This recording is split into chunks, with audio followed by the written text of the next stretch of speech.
My mom had always told me that I was gifted. I could always feel energies. I had dreams of things that would come to happen. I wouldn't say I'm a medium or anything like that. I've never communicated with spirits. More so, I'd say I attract them. We hopped apartments a lot when I was younger, and no matter where we went, an entity would immediately find me. I'd have recurring nightmares, see figures be scratched, etc. You could say spirits like to pick on me. Another random fact that will come into play later. I had bright blue eyes like my mother. We moved into this apartment, and things immediately went very, very poorly. I had a dream that only lasted seconds. I was in a bright white room, and there was this beast on the ceiling, and it looked into my eyes and roared. It was so incredibly loud. I woke up, and my mom and her boyfriend at the time had rushed to my aid because they heard me let out a scream that sounded like a deep, full-grown man's scream, not a prepubescent boy's. My eyes turned hazel with brown splotches, and have been that way ever since. I was terrified. We moved me into my big brother's room. That night, I felt a presence, opened my eyes, and I saw a shadowy figure reach out and try to grab me. I sprinted out of the room and slept next to my mom or on the couch in the living room from then on, but I always felt watched from the hallway leading to my bedroom. Another thing that happened was when I was laying in bed with my mom and her boyfriend, she looked up and saw a little girl in a petticoat standing in the hallway. He saw it too. I was asleep and only knew this because they told me years later. Anyhow, everyone was being terrorized for months, and eventually we had enough.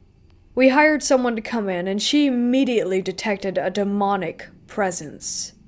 She had informed us that the building used to be a medical waste facility. They'd dispose of and store blood in the basement. That sort of thing. My mom has told me since that she was able to confirm this detail, but to be truthful, I never asked how. Thinking about and speaking about this incident brings me terrible feelings. Anyhow, she blessed the place, and it didn't really do anything. We tried writing scripture on the walls and this sort of highlighter stuff that you could only see in UV light. We put up some crosses, that sort of thing. It only served to make whatever it was angrier. We eventually moved out, and my mom spoke clearly as we left.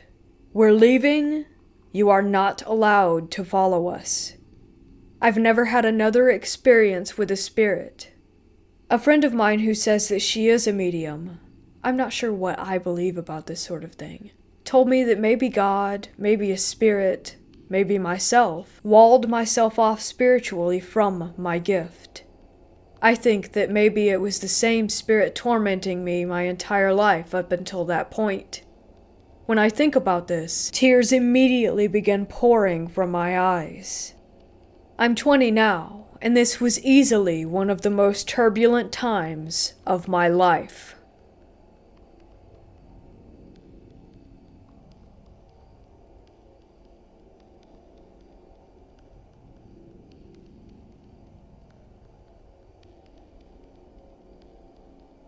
This happened a few years ago while I was still in college. My best friend of many years is back in town, so we decided to get together and we stayed out fairly late, but hey, we're college kids, nighttime is our thing. My friend is very, very Catholic, and she decided to drive us this night. Mind you, neither of us was doing any drinking. After many shenanigans and lots of catching up, it was time to go home. It was probably around 2, 3 a.m. Still not exhausted, but she definitely was. Well, I'm staring at her dash where one of her many Catholic baubles were in the car when we get to the last light before she drops me at my house. I look out the window, as one does, and was met with the person in the car next to us staring into the car, and I kid you not, I screamed. The guy had gray skin, black eyes with no white, and a smile that was too long with sharpened teeth. He didn't break eye contact with me, and I was freaking out. My friend was completely oblivious until I said her name. She somehow didn't hear me scream. I, as calmly as possible, told her to look at the guy in the car next to us, and then she silently screamed too, and then proceeded to freak out and gunned it out of the intersection. Once again, this was 3 a.m., the light was still red, and she was not having this. She sped to my house and had me watching behind the car to make sure that we weren't being followed, whilst praying aloud, something she never does as she knows that I'm not religious. A few very short moments later, she pulls up in front of my house. She also put her high beams on as I walked to my door because she was, again, not about this. After I was safely inside, she called my cell and had me on the phone until she made it to her house all of 3 minutes later. We were both really shaken up about it the next day, but we never talked about it again. Anytime I've tried to bring it up, she shudders and changes the topic immediately. She did tell me she went to be blessed the next day, on a random Tuesday. I can still feel the soul-shaking sensation of looking that guy in the eyes. I'm not saying it couldn't have been some dude dressed up in a costume or something, but it shook both of us to our core. It was a Monday night, at around 3 a.m, and I honestly don't feel like this was a normal human occurrence.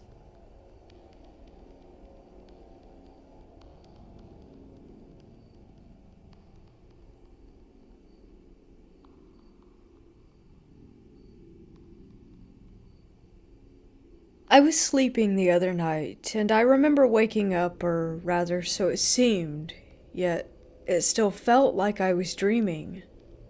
I was lying in bed and remember sitting up and seeing 3 figures standing in my room with a dimly lit blue light coming from somewhere that illuminated them.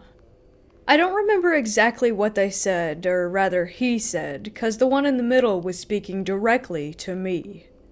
I remember his mouth opening in a very inhuman way with the jaw extending further than it should be able to. Their mouth and eyes were black. Not like solid black, but a smoky type of black, so sort of gray, but you could still recognize teeth and such. I remember them saying something about them coming in a few days, but I don't remember what it was exactly. I then remember passing back out and waking up, actually waking up, and seeing some dark form dart across the room and hover directly over my bed. My bed is in a corner, so it was sitting or hovering between the wall and I, with about a 4-inch gap at the top at the time. I then felt a very, very intense sensation of dread and heaviness throughout my entire fiber and being, and recall feeling this for a few minutes while it was just sitting there with my back turned to it. Then, out of nowhere, a sense of euphoria and great peace came over me. No longer did I fear or dread anything, but rather I felt happy, at peace, loved.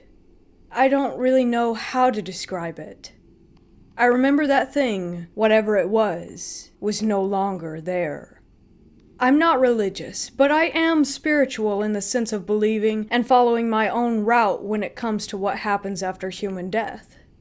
I believe in a very unique form of reincarnation, in which the soul, essence, energy, consciousness, whatever you want to refer to it as, travels until it finds a new place to call home, and it could span across the entire universe. That being said, I couldn't help but feel like there was actually an evil presence there with me in my room, and a guardian angel, or some other known source of good energy, cast it out.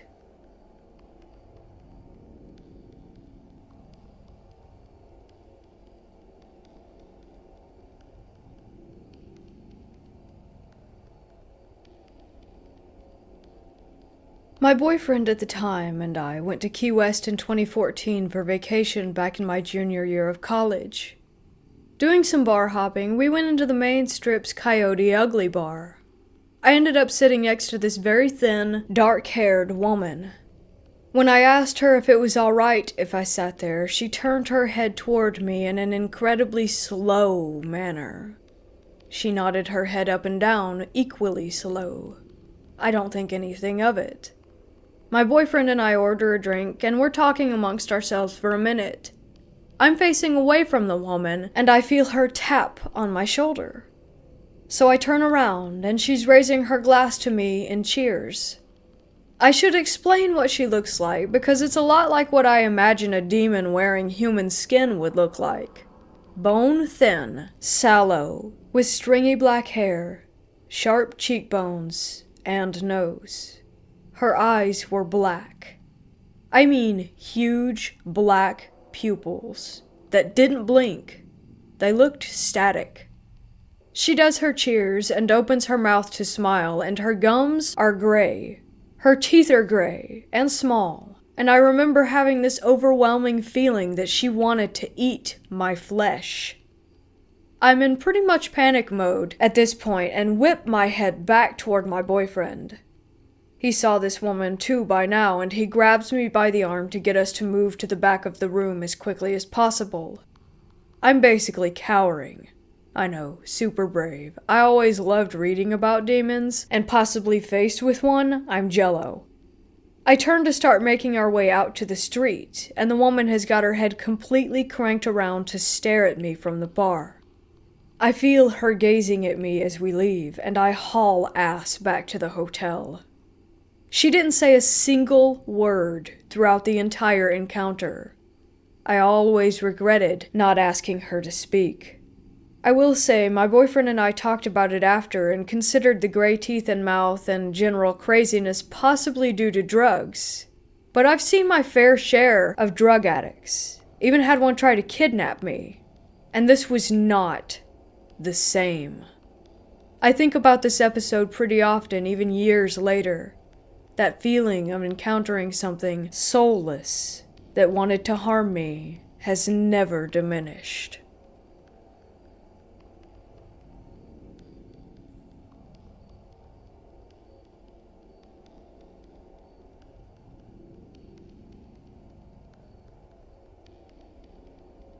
A few years ago, my mom was sleeping downstairs, and she had an encounter with something inhuman. Anyways, I used to always get scared at night, and I would knock on their door to sleep with them. And one night, my mom heard a knock on her door, and she assumed it was me, so she said, "Come in," while still half asleep. She heard the door open, and heard something quickly patter across the ground and jump on the bed, and it began whispering in her ear and mimicking her voice. She freaked out, and opened her eyes, only to see a very skinny, small, webbed-looking creature running out of the room. Me and my dad awoke to her screaming. We believe the house was haunted because we all had paranormal experiences there. We believe it came to be haunted because the previous owners performed satanic rituals, etc. When I showed her that skinwalker picture that kind of went viral, she said they looked really similar. But we don't know if this was a skinwalker or a malvoyant spirit.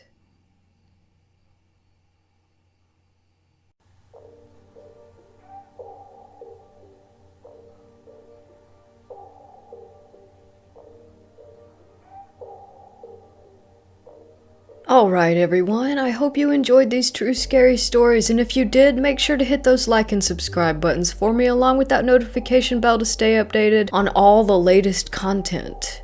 To have your own horror story featured, feel free to submit it to me via the email included below in the description. Also down there you can find the links to other playlists with lots more awesome creepy content for you to enjoy. Thank you so much for watching, and I'll see you again soon. Until then, don't forget to embrace the terror.